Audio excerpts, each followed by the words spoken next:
Assalamu alaikum. Dear viewers, welcome back to Shafiq's English Corner. Today we are going to learn another 5 new structures from easy level.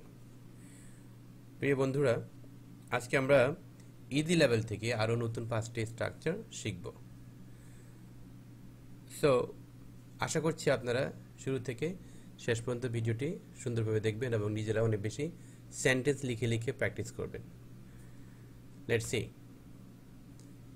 আজ আমাদের প্রথম structure হচ্ছে 41 help me plus verb, অর্থাৎ কোনো কিছু করার জন্য অন্যের সাহায্য চাওয়ার ক্ষেত্রে আমরা বলবো আমরা এই স্ট্রাকচারটি ইউজ করতে পারি, হেল্প মি প্লাস ভার্ব।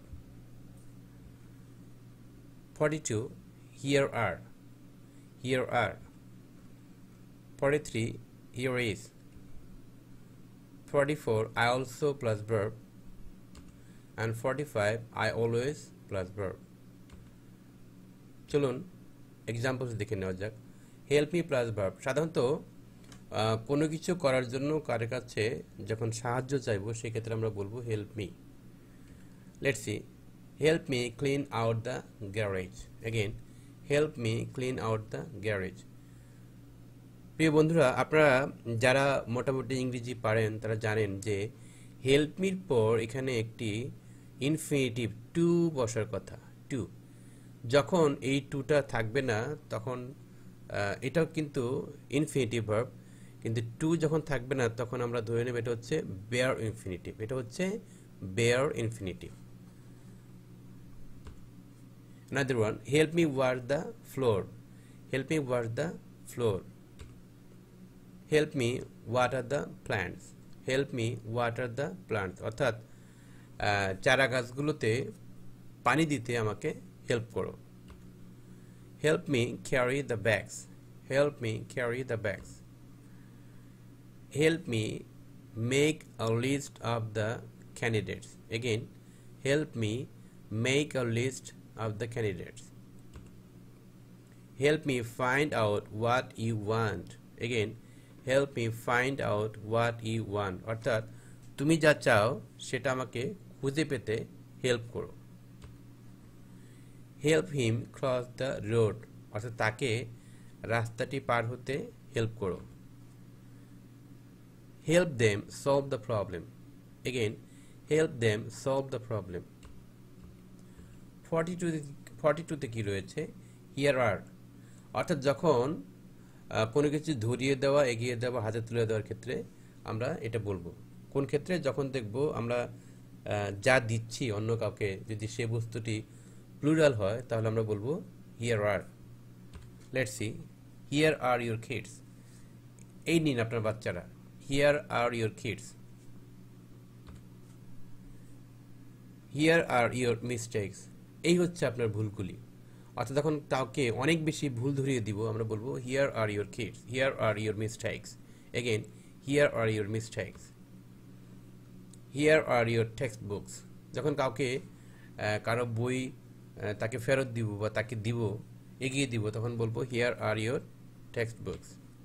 অনুরূপভাবে here are your parents, here are your parents. Here are your kids, here are your kids. Here are your miseries. Here are your miseries. Here are our problems. Here are our problems. Here are our solutions. Here are our solutions.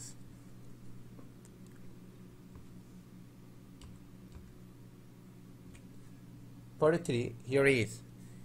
এটা যখন কাউকে কোনো কিছু দেওয়ার ক্ষেত্রে যদি সেই বস্তুটি সিঙ্গুলার হয় অর্থাৎ কম হয় তবে আমরা বলবো হিয়ার ইজ। কোনো কিছু ধরিয়ে দেওয়া, এগিয়ে দেওয়া বা হাতে তুলে দেওয়ার ক্ষেত্রে আমরা বলবো হিয়ার ইজ। খেয়াল করুন, here is the best way to get there.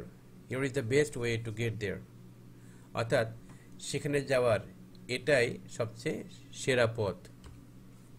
Here is my phone number.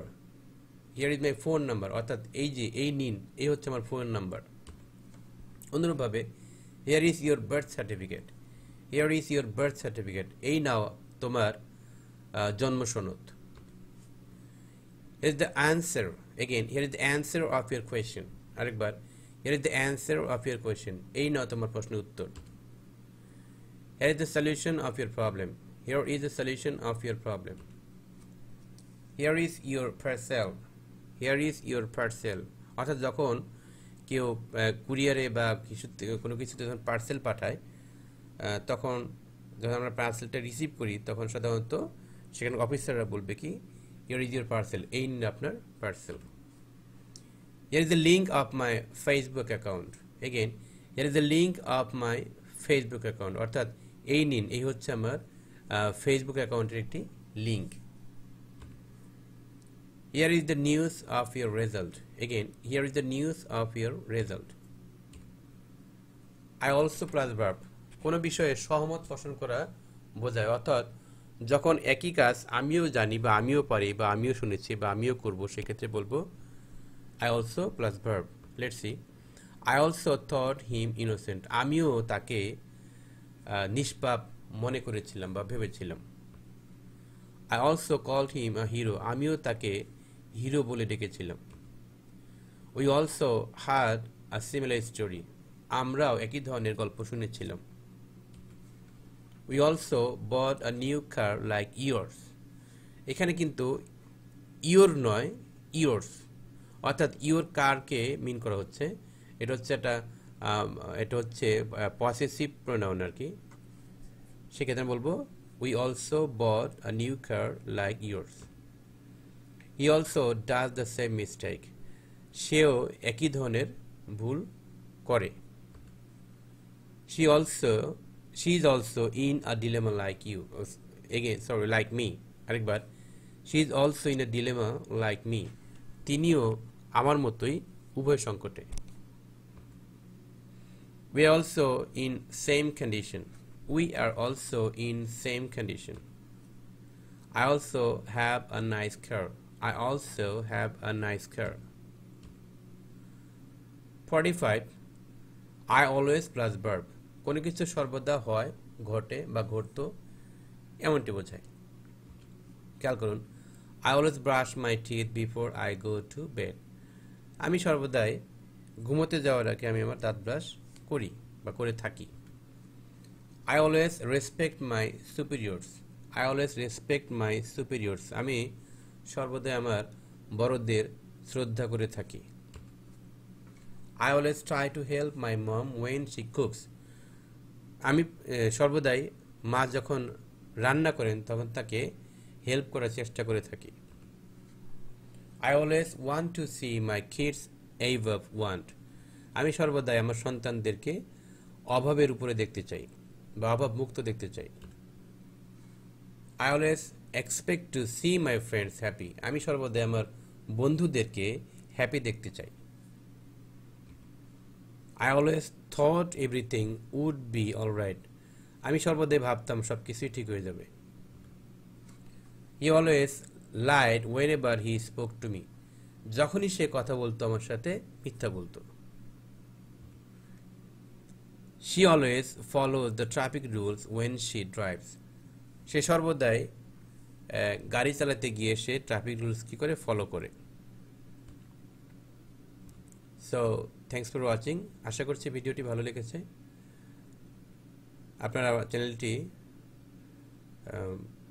আপনারা যদি পুরনো ভিডিও দেখতে চান তাহলে আমার চ্যানেলটা ভিজিট করে এবং দেখে আসুন। Thank you.